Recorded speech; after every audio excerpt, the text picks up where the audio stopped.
Z Jeleno Dimitrijevič pa sva tokrat v ekološki trgovini Kalček govorili o razstrupljevalnih dietah. Jelena, telo se razstruplja samo. Zakaj pa so pomembne te razstrupljevalne diete? Ja, to je dejstvo, ampak je tudi resnica, da živimo v takih časih, ko smo zelo obremenili naše telo. Se pravi, ogromno je onesnaženja povsod, jemo hrano, ki je močno predelana, negativno vplivamo tudi na delovanje našega telesa. Marsikdo tudi ima kakšen kilogram preveč, v maščobah se tudi nabirajo kakšne toksične snovi in telo enostavno samo ne zmore take količine razstrupljanja. Enostavno je preveč nasičeno z vsemi temi dodatnimi snovmi in zaradi tega potrebujemo to pospeševanje oziroma da mu pomagamo na nek način, da tudi ta proces bolj lahkotno poteka. Kaj pa je treba še narediti, da pomagamo telesu pri tem procesu? Seveda vsakič začnejo najprej s hrano, tisti, ki uživajo vsa živila. Prvi korak za njih je vsekakor, da v bistvu izločijo iz prehrane živila živalskega izvora, mleko, mlečne izdelke, meso, ribe, jajca in tako dalje. S tem bojo naredili ogromno spremembo, za marsikoga bo tudi to že način, kako naj se začne razstrupljati, ampak če želimo res pospešeno razstrupljanje, če je telo seveda za to pripravljeno, zelo pomaga ogromna količina sadja in zelenjave, predvsem tukaj govorimo o sadju, ker sadje deluje izjemno močno čistilno, tudi na celični ravni. Zelenjava pa tudi deluje kot gradnik, pravilen gradnik tudi našega telesa. In tisti, ki so pripravljeni, tudi ki so tudi izločili za nekaj časa problematična živila, lahko pol nadaljujejo pospeševano s tem, lahko pa seveda se odločijo, če s tem imajo tudi malo izkušenj, če so tudi se izobraževali, prebrali kakšne zadeve, da se odločijo za post.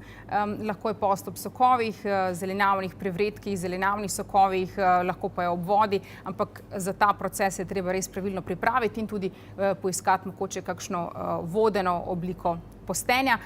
To so načini, kako lahko pomagamo svojemu telesu, da hitreje pride iz tega slabega stanja, ampak razstrupljanje zna trajati veliko časa. To ni samo 10 dni ali 15 dni, lahko traja 1 leto ali 2 leti, odvisno, kakšne težave smo imeli. Mogoče za začetek 16-urni post? Tako je, dobro si me spomnila. V bistvu intermitentno postenje je fantastično, se lahko izvaja, začnemo recimo vsaj z 12-urnim postom, pa potem nadaljujemo na 14 pa 16 ur, da ne jemo ničesar, lahko 12 ur ne pijemo, ne jemo, potem pa 14-16 ur ničesar ne jemo, pijemo recimo vodo ali kakšne čaje, ki so nesladkani, zeliščne, in na tak način tudi aktiviramo autofagijo, tudi čiščenje telesa. Za marsikoga bo to najboljša izbira. Zakaj fizično razstrupljanje ni dovolj? Kaj bi morali še narediti?